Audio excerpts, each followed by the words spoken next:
Hello friends, welcome to another Smiling Colors video. I'm Smita, the Shiny Nest on Instagram, and in today's tutorial we're talking about making our own watercolor holiday cards. These cards are a quick way to get creative during the busy holiday season. No watercoloring skills are required at all. All you need to do is color in the lines. I was inspired by my friend Jenny Garcia's tag here. She has a really fun and amazing YouTube channel herself, and I will link to it here for you to check out. For my card today, I have a free template download. This is sized for a 5 by 7 inch card, and you can download it for free by visiting my blog smilingcolors.com.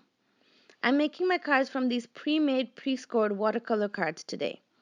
These are by Strathmore, and they come with matching envelopes, and I really love the quality of this product.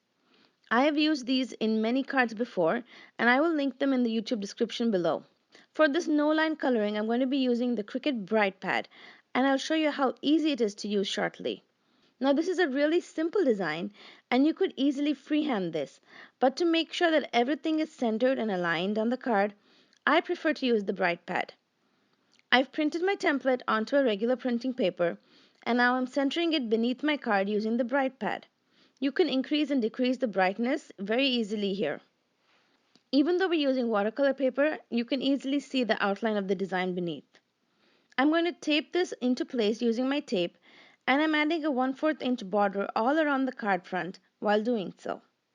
And now that my template is all taped in place, I can easily move it around while painting. For my watercoloring today, I'm using my Tombow dual brush pens. These are water-based markers that are so much fun to watercolor with. For my sentiment, I'm using the Mono Twin permanent marker. I like to add in my words first, and I'm not doing any fancy lettering today, just some simple capital letters. The ink in this pen is oil-based and will not smudge with the water at all. That's why I like to do this first instead of waiting till the end. Now on to the coloring. I add my marker color directly to the paper, so let's start with 3 ornaments here and form a visual triangle. Then with the paintbrush dipped in water, I spread the color to fill the ornament. It's that easy. This is one of my favorite techniques to use my Tombows for. But remember that this only works with watercolor paper or mixed media paper. If you try to spread the color on regular paper, it doesn't really work. That paper is too thin and absorbs the pigment right away, and you won't be able to spread the color around. Watercolor paper tends to be thicker, and what happens is the color pigment sits on it for a few seconds before getting absorbed. And in this time, you can spread the color with water or a blender pen and achieve pretty soft shades of color. Now meanwhile, I went ahead here and colored in many more ornaments. I like to scatter the color around and equally, and honestly I had way too much fun coloring this in today. You can use any kind of watercolor set you already own and paint this holiday card really. There's something about that watercolor effect that adds a great touch of handmade to your cards. It just makes everything so special. And this is a simple enough design, you can make a bunch of these in one afternoon. Of course, I chose whimsical colors for my card, but this design would look beautiful with the red, green, and gold palette too. Once the card was all colored in, I added a soft wash for the background with a bigger paintbrush. I've left links to the supplies I've used today in the YouTube description box. You can find everything there.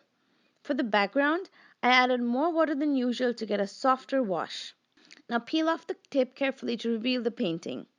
I like to remove the tape while the paint is still a tad damp. I don't wait for it to get completely dry. This way I feel I get better results and crisp lines along the border. And here's a look at today's card. I made another matching one too with a pink background this time, and I lettered in the sentiment a little differently.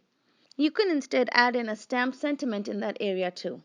So I hope you enjoyed today's tutorial watching this card come together. I love how it turned out, and all those whimsical colors make me happy. I hope you're having a great December. Mine has been busy shopping. I've put together a list of all of my favorite art supplies that will make a great gift for artists or a nice present for yourself. Check them all out here or find the link in the description box below. Happy shopping, my friends!